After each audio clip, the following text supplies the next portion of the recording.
What if I told you that hating popular music has nothing to do with your taste and everything to do with fear? You're in the car with friends. Someone connects to the speaker and plays the song that's been everywhere lately. Maybe it's Taylor Swift. Maybe it's K-pop. Maybe it's whatever Bruno Mars song is playing in every coffee shop right now. Everyone's vibing, singing along, lost in it. And you? You're gripping your phone, counting the seconds until it's over, not because the song is objectively bad, but because something about it makes your skin crawl. The manufactured sound, the predictable hooks, the fact that 50 million other people are listening to this exact same song right now. By the end of this video, you'll know whether you're protecting your identity or just performing it. And I'll give you one question that'll make everything click. But first, let me tell you why your brain is wired this way. Here's what most people get wrong. They think you're just being difficult, pretentious, a snob who thinks they're too good for fun. But that's not what's happening at all. Your resistance to popular music isn't about superiority. It's about survival. Let me explain. There's something happening in your brain when you hear a chart-topping song that doesn't happen in most people's brains.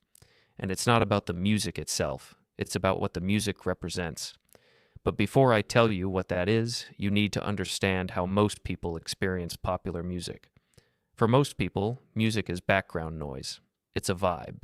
It's something to fill the silence while they work out, commute, or scroll their phone. They don't think about it too deeply. They just let it wash over them. But you can't do that. Every song feels like a statement. Every melody feels like it's asking you to agree to something. And when that song is popular, when it's everywhere, when it's unavoidable, it feels like the world is asking you to be like everyone else. And that's the part you can't stand. There's a term in psychology called need for uniqueness. It's the drive some people have to differentiate themselves from the crowd.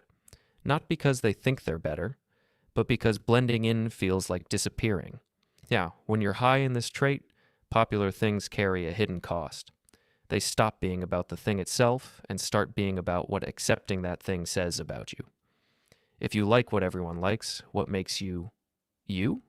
So your brain does something clever. It finds flaws. It picks apart the production. It notices the repetitive chord progressions, the formulaic lyrics, the overproduced vocals, and suddenly you're not rejecting the music. You're protecting yourself. And that's not pretentious. That's self-preservation.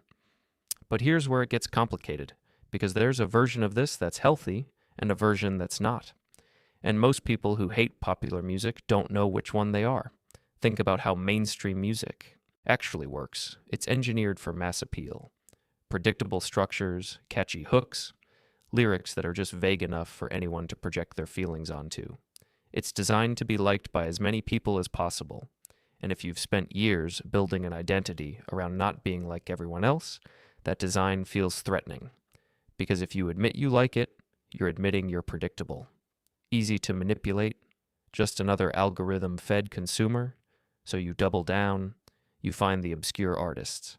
You listen to genres most people have never heard of. You make playlists that feel like a PhD thesis.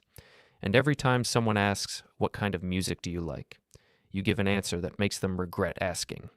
Because your music taste isn't just taste, it's a wall. And on the other side of that wall is a version of yourself you're terrified of becoming. The person who has nothing interesting to say, the person who's just like everyone else. Here's the thing, nobody tells you. This isn't new. Every generation has people like you. In the 90s, it was the kids who mocked boy bands and defended grunge. In the 2000s, it was indie snobs who acted like liking mainstream rock was a personality flaw. In the 2000s, it was the vinyl collectors who swore digital music had no soul. The music changes, the psychology doesn't. And here's what's interesting. Every time this happens, the people who resist are called elitist, out of touch, trying too hard. But decades later, those same people are the ones who preserved the music that actually mattered, the ones who kept independent labels alive, the ones who made sure there was still space for artists who didn't fit the commercial mold. So yeah, you might feel alone right now. You might feel like you're fighting a losing battle against an endless stream of algorithmic recommendations and viral sounds.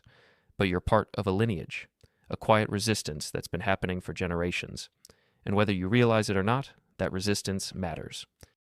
You're not special for hating what's popular, but you're also not wrong. Because here's what you're actually doing. You're resisting cultural homogenization. You're pushing back against the idea that your emotional life should be soundtracked by whatever Spotify's algorithm decides.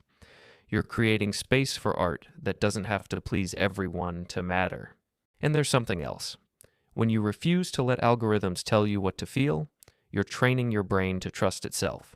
You're not outsourcing your emotional responses to whatever's trending. You're building your own internal compass. That's rare. Most people don't even realize their taste is being shaped by what everyone else is listening to. They think they're choosing freely, but they're really just following the path of least resistance. You're not doing that. You're doing the harder thing. You're figuring out what actually moves you, not what's supposed to move you, and that kind of self-knowledge, that's worth protecting. That's valuable. That's real. That's a form of integrity most people don't have. The problem is the cost. Now here's the uncomfortable part. And yes, this applies to you. If you're rejecting popular music because it genuinely doesn't move you, because you've found sounds that resonate more deeply, that's taste. That's beautiful. That's you honoring what actually connects with your soul. But if you're rejecting it because other people like it, if you've made hating mainstream music your entire personality, if you feel a little thrill of superiority every time someone mentions a top 40 hit, that's not taste. That's insecurity performing as discernment. And here's how you know the difference. Ask yourself this. If nobody knew what music you listened to, if your taste was completely private and could never be used to signal anything about you to anyone, would you still hate these songs? If the answer is yes, you're fine. Keep listening to what moves you. Your resistance is real. But if the answer is no, if even a part of you hesitates, then maybe what you hate isn't the music. Maybe it's the idea of being seen as basic, predictable, ordinary. And if that's the case, you're still letting popular music control you, just in reverse. Here's the truth. You're not better than people who love Taylor Swift. You're not worse. You're not more evolved, more thoughtful, or more authentic. You're just wired to find meaning in different places. Your need for uniqueness is valid. Your discomfort with mass-produced culture is valid. Your resistance to being categorized is valid. But you don't have to make other people feel small for liking what they like. You don't have to turn every song into a referendum on your identity. You can hold your boundaries without performing them. Because at the end of the day, you're not defined by what you reject. You're defined by what you love. And if all your energy goes into hating what's popular, you're still giving it all your attention. Your taste is yours. Guard it if you need to, but don't let it become a cage. So be honest. What's a popular song you secretly liked but felt weird admitting? Let me know in the comments.